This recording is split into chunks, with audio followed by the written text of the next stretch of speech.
Hello, I am Jolie Odell. I'm a Mashable reporter and I write about development and design. I'm here to introduce Scott Belsky. He's the founder and CEO of Behance. His company's core products are all about helping creative talent find jobs and manage their workflow. Scott is frequently on MSNBC. He was on Fast Company's list of the 100 most creative people in business, and he wrote a best-selling book called Making Ideas Happen. Keep your questions in mind. We will have a brief Q&A after the talk, and now please join me in giving Scott a warm welcome.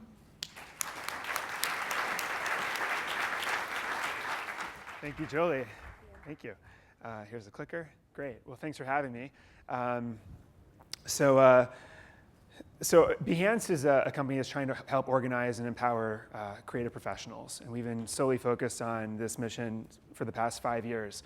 And we've been a rather strange tech company or consulting company or even a paper goods company. We've been doing lots of different things because we sort of feel like these days companies can be more mission-centric and medium agnostic. And so we're basically trying to organize and empower the creative industries, and we'll do it any way we possibly can. These industries include advertising, architecture, design, web design, interactive design, all sorts of the designs, as well as photography and sort of everything that requires sort of a visual representation. Really, in aggregate, 100 billion plus industry. And these are also the people that make our lives interesting. And so the problem, of course, is that this is also the most disorganized community on the planet. The fact that people have so many ideas in the creative world, and then more ideas trip over more ideas, and sometimes nothing ever actually happens. And so that's why this company's mission at Behance, we're just trying to help organize the creative world's work and help people organize and have more productive careers. We launched in 2007 something called the Behance Network. And we've been a bit under the radar for the past few years, getting things in gear and building this platform in a very interesting way, which is a bit of what I wanted to talk to you about and share some news today. Our goal with the Behance Network is to organize the creative world's work. And I'm going to give you a sense of what this means. And so these are really the two topics I was going to share with you briefly today. One, which is, how are we actually organizing the creative world's work? I'll give you a little insight behind the scenes in our strategy to do that. And what are the possibilities if we actually do? And that's what's really interesting to us, and I think has ramifications across the industries. So how are we actually organizing the creative world's work? We launched something called the Behance Network again. This has become the largest online platform of creative work in the world right now. We have millions of projects, including any sort of multimedia, all organized, categorized by what tools were used to create the work, who did it, who was working with who, and it's all searchable. So the Behance Network is sort of the prime unit is a project, and you scroll down to the bottom of a project, and you can appreciate it. Very simple. And this is also sort of a curation mechanism as well. The technology in this, which most people don't see when you're just exploring the network itself, is you can actually, with this drag and drop utility, embed any sort of media from anywhere else, as well as upload anything and make it look exactly how you want it. So that's sort of the canvas. And we allow, of course, users to tag stuff with us for sale. And so it's actually become a real lead generation platform as well for creative professionals across industries. But we felt like it really needed to be a platform.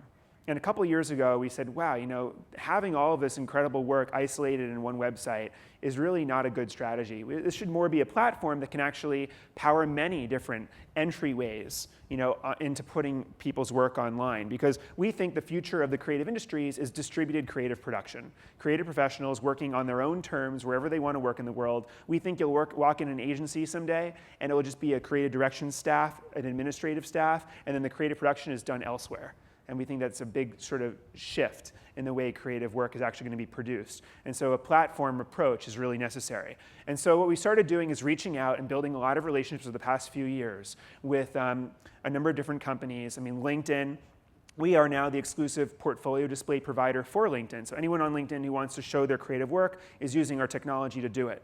And it really incorporates into the whole LinkedIn experience, the projects and everything. But the cool thing is that when you upload it in one place, the Behance Network, it showcases everywhere you want it to be consistently, and it's always in your control, and you're always tracking the data and stats around who's viewing the work. we recently announced a partnership with Adweek. And so the talent gallery of Adweek in the advertising industry is all powered by Behance. And we also power for AIGA, the Graphic Designers Association, and we're just announcing the School of Visual Arts soon, and MTV. So you can imagine all these different platforms around the world, or all these different sites rather, running off of the same platform. The network traffic, because of the value proposition of keeping your portfolio updated, has really gone up. There's so much work now being produced constantly, and this has really grown the exposure, or the surface area, we like to call it, that creatives have to be discovered. So what are the possibilities once you've actually organized the creative world's work on a central platform, which is really what we've been trying to do with all of these partnerships and really is up to where we are right now. So the first thing is, and this is kind of a new concept I just wanted to test out with you, is tapping into this creative stream. If you typed in Nike right now, you could see in most recent or most appreciated, thousands and thousands of Nike-related projects. In fact, you could see every piece of Nike illustration that was done yesterday in the country of Romania using Adobe Illustrator CS4. I mean, you can actually really get very, very specific with this stuff. And so what we've realized is that the creative stream is very much like, if Twitter has their fire hose, we have this creative stream. These projects being published every single minute. And Pepsi. And it's actually become an interesting tool for brands as well to see all of the collateral that's being developed either officially or unofficially around their own brand. And we have all this data now at our fingertips. So, thousands of projects being produced every single day, and this creative stream getting thicker and thicker. We're now thinking, how can we tap into it, and what can we learn from it? So, for example, when the big earthquake happened in March in Japan, we were interested in, what is the creative's response to crisis? And we started looking at the gallery and realizing that there were periods of time in this stream where multiple projects every minute were coming that were kind of inspired by what was happening in Japan. And we started looking and really doing measurement, and we realized thousands and thousands of projects were being published by creative professionals across industries around the world: sculptors, architects, illustrators, photographers, web designers, t-shirt, graphic designers, all responding to the crisis in Japan. Some of the work was absolutely amazing, and we started to try to connect these folks who were generating this work with other companies that were trying to produce t-shirts and other things to raise money for the cause. So it became, it was really interesting, and one of those epiphanies for us to be like, wow, the potential of tapping this creative stream is pretty extraordinary. So lots of cool stuff. I mean, what else can we do by tapping into the creative stream? Well, we realized that we were sitting on some of the largest inventories of niche content on the web. Like, for example, toy design. Who would have known that there are thousands of toy designers all around the world producing projects? And so what we started to do is create sort of what we see as museums 2.0. The next level of galleries that don't sort of aggregate stuff that's static, sitting in a room somewhere endowed by JP Morgan, and you walk in and they get a few thousand visitors a year. Why not actually real time pull work from around the world, curated by a community of millions of people visiting, and then put up and have the next generation of museums? So we actually launched these things called served sites. And now, for example, Typography Served is the largest inventory of typography work online. And if you type in typography in Google, it shows up 2 or 3. And this is really just a gallery site that is curated by a well-known curator that is just picking off of that creative stream of projects being published every single minute from anywhere.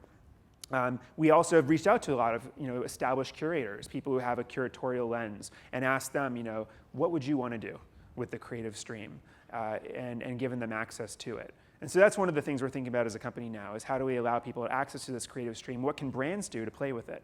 I think is really interesting. Just for example, we worked with RGA, and they're soon announcing a sort of an advertising in the digital age gallery that will just feature just great works of advertising in what they would term as the digital age. And this is just going to be a gallery that's running on its own domain and controlled, curated by them. So I think the second thing we can do, if we organize the creative world's work, is we can foster a sense of creative meritocracy. And we can combat some of the ways that technology is being used to disempower creative talent, which deeply, deeply concerns us. An example: there was recently a logo design contest for a company called 55DSL.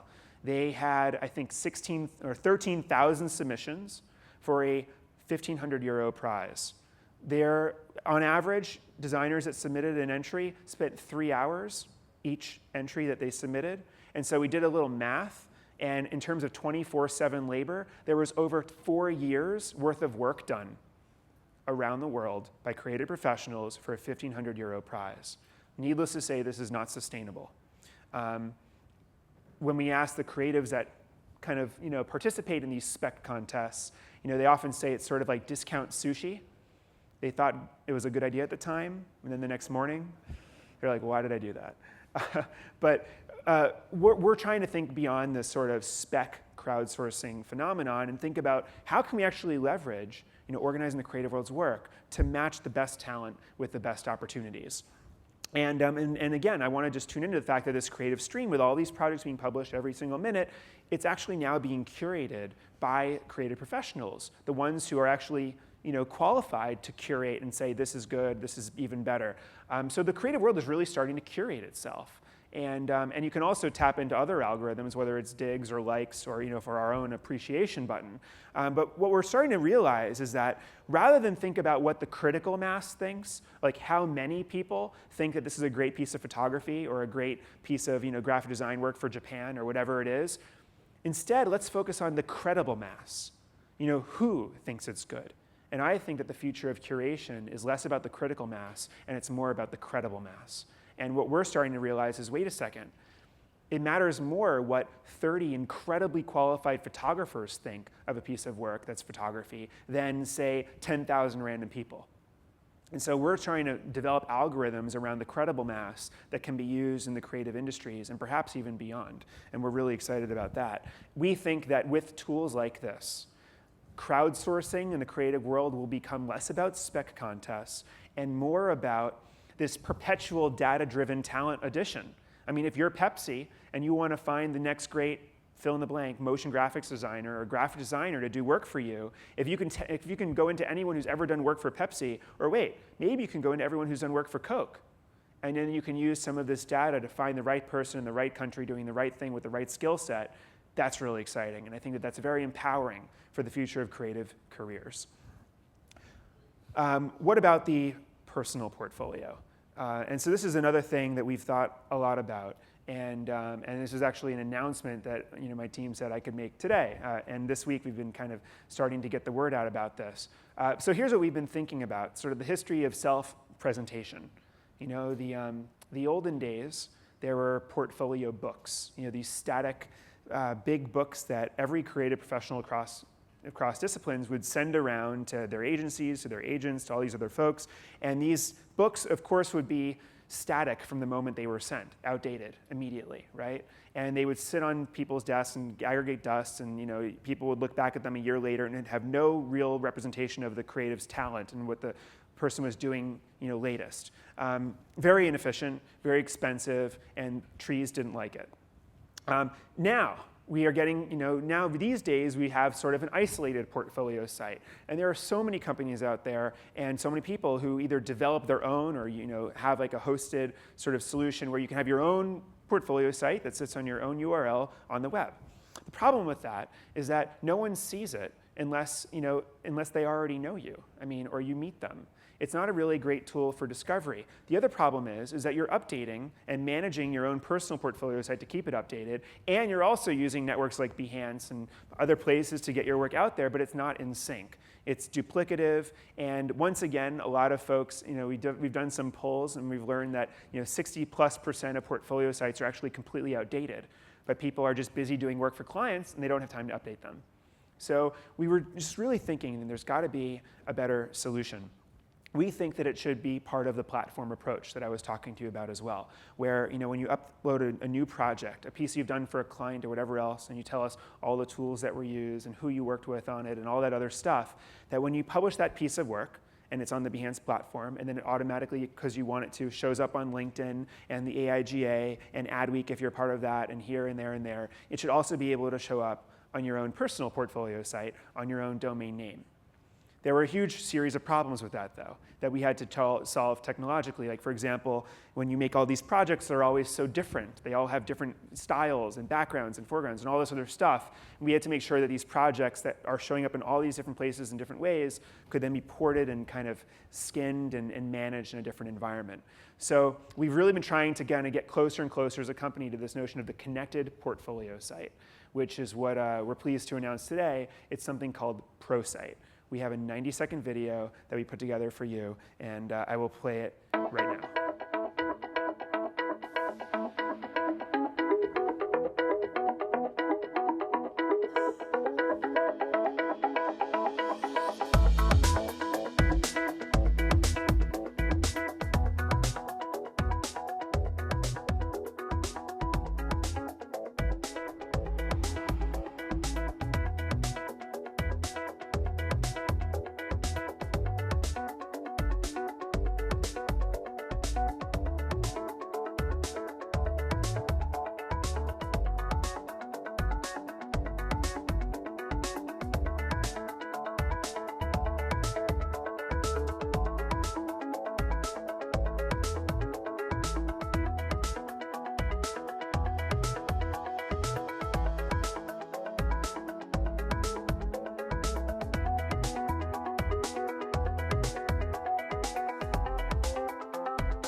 So that's Prosite. We're pretty, thanks.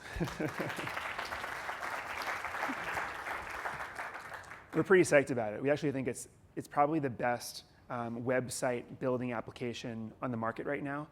It pulls things in. It's completely drag and drop. You don't need to know any code. We've spent 8 months developing it, and it's the best thing that we feel we've ever built.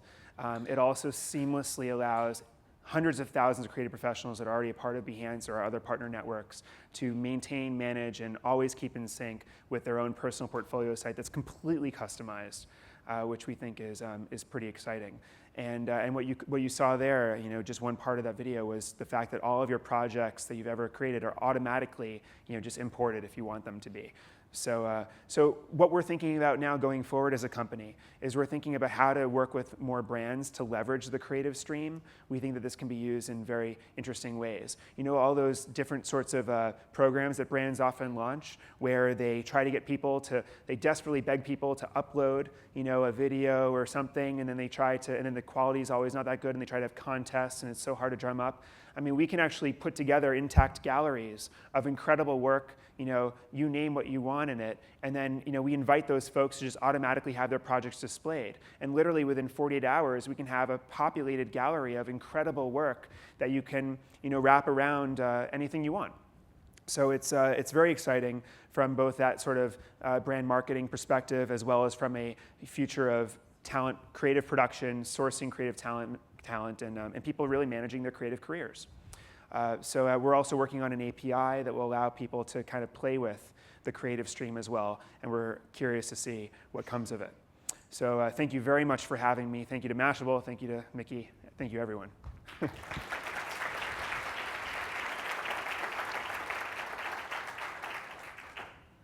I know we have time for questions. All right. Yes, thank you so much, Scott. That was an awesome talk. Okay, so everybody who has questions, please come up to the mics on either side of the auditorium. So yeah, I think I'm going to have some questions for you later about Prosite. Did that just launch today? Yeah, so it just really, officially launched in the past 24 hours. Okay, yeah, I'll ask you some questions about that later.